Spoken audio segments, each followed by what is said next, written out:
दोस्तों, आगे की वीडियो में बताने जा रही हूँ। प्रसन्न ब्रह्मा जी को प्रसन्न कर लिया।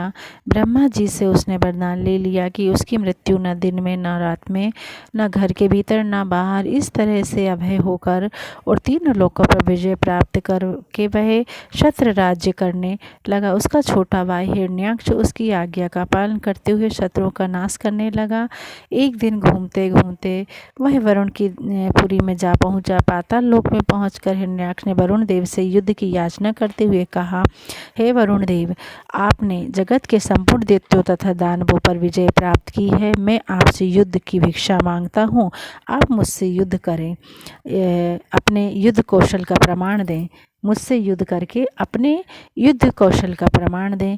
उस दैत्य की बात सुनकर वरुण देव को क्रोध तो बहुत आया, पर समय को देखते हुए उन्होंने हंसते हुए कहा, अरे भाई, अब लड़ने का चाव नहीं रहा और तुम जैसे बलशाली वीर से लड़ने के योग्य अब हम रह भी नहीं पाए हैं।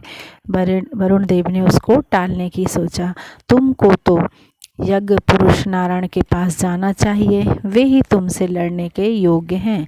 वरुण देव की बात सुनकर उस दैत्य ने देवर्षि नारद के पास जाकर नारायण का पता पूछा।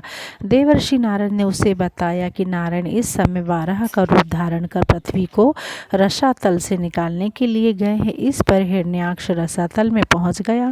वहां उसने भगवान वाराह को अपने दाढ़ पर रखकर पृथ्वी को लाते हुए देखा। उस महाबली दैत्य ने वाराह भगवान से कहा, अरे जंगली पशु, तुम जल में कहाँ से आ गया? मूर्ख पशु, तुम इस पृथ्वी को कहाँ लिए जा रहे हो?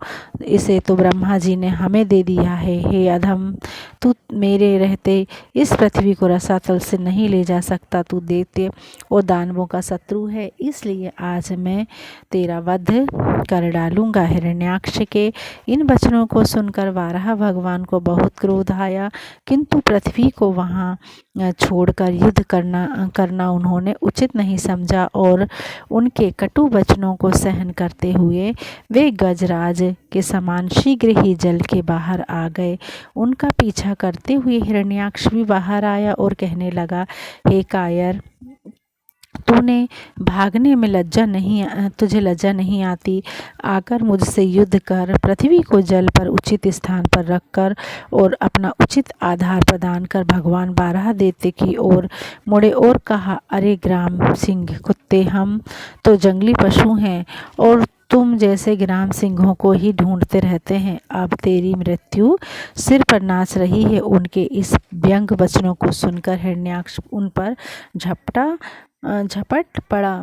भगवान वाराह और हिरण्याक्ष ने मध्य भयंकर युद्ध हुआ और अंत में हिरण्याक्ष का भगवान वाराह के हाथों में बद्ध हो गया। भगवान के द्वारा बद्ध हो गया वाराह रूप, भगवान के द्वारा उसका हिरण्याक्ष का बद्ध हो गया। भगवान वाराह के विजय प्राप्त करते ही ब्रह्मा जी सहित समस्त देवता गण आकाश से पुष्प की वर्षा कर उनकी स्तुति करने लगे।